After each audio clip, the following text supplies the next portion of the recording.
I hope you're having a great day and thanks for stopping by. For today's card, I'm sharing this pull-up card using Lawn Fawn's Beam Me Up stamp set. I've stamped and cut out the images that I want to use, so I'll go ahead and color them up. I think I end up using almost all the images from this stamp set and even double up on one. I wanted lots of these cute little aliens to be part of the card.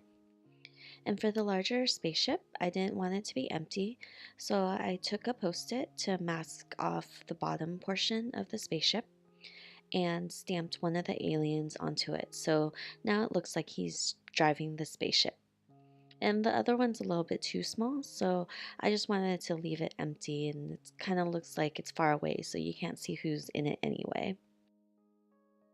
So for today's coloring, I'm using Copic markers, and for each of these images, since they're pretty small, I'll use two Copic markers, one that's darker and one that's lighter, to give it a slight shading effect. And my collections for Copics are pretty small, but it works out because you really only need 2 to 3 colors of each color range to be able to blend out the colors.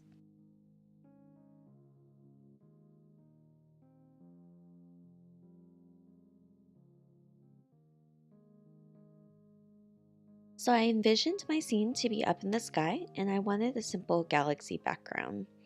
And I decided that a blue ombre look would look nice for this card. So I pulled out 3 distress inks to do so. I picked Chipped Sapphire, Mermaid Lagoon, and Salty Ocean. And while placing down these colors, I realized that Mermaid Lagoon was a little too bright for what I wanted the sky to look like. To fix this, I ended up blending out Mermaid Lagoon by using both Chipped Sapphire and Salty Ocean. And after I'm happy with how it looks, I used the Copic Opaque White, an acrylic block, and a water brush to splatter white around the entire background. Using a cloud die, I cut out 2 pieces of paper with the clouds on the top edge. One layer will be pulled up and one will be stationary. My idea behind this card is that when you pull up that second layer, 2 aliens will appear in those circle windows. So I'll place the circle dies exactly how I want it, leaving space for the aliens below, and I'll die cut these out.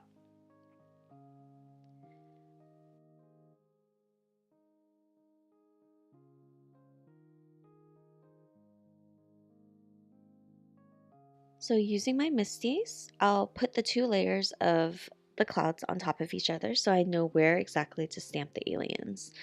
I'm using that top layer just so I can position the aliens directly underneath those circle dies I had cut out.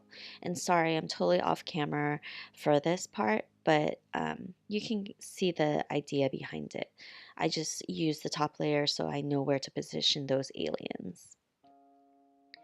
And for these aliens, since I didn't think about having them directly stamped onto the paper, I just recolor them using the same colors as I used for the cutout images. So next I have to create my slider mechanism. And for the second layer, I have to trim it to be a little bit smaller so it can fit into the little slider that I'm going to be creating for the little 2 aliens. So I'll trim off as much as I need, and I will also trim off a smaller strip, and this will be the slider mechanism where it can slide up and also stop so it doesn't get pulled out all the way. So I'll add that strip to the bottom of the second layer, and so you can see that the strip is peeking out on the sides. So I have to create my slider channel. And to do this, I'll add strips of foam around the edges of that top layer. And so I'll put it on the bottom and the left and right side. And you'll see that I have the layer behind taped down just so I know exactly where I want the slider channel to be. So once I place those strips of foam, I'll cut off the excess on both sides. And I'll also have to create a stopper. So when that second layer behind will be pulled up, it will be stopped and it won't pull out completely. We don't want the recipient to lose that piece or anything. So I want to make it stop where the aliens have peeked out. So I'll pull it out where I need it to be, and I'll add an additional piece of foam where the card ends once the aliens are pulled up. So of course I have to put it on to the card to make sure that it works and that the aliens can be pulled up completely and that they peek out. So while playing with it, I decided that the second layer was too tall for my liking, so I used that cloud die to trim off the top. Since we already have everything for the slider ready, I didn't want to mess with it. So I'll play around with the card to decide where everything goes, and I'll go ahead and put that slider mechanism and the slider itself directly onto the card. While messing with it, I realized I need a sentiment for this card. So I'll go ahead and pull out a piece of paper and stamp out my sentiment.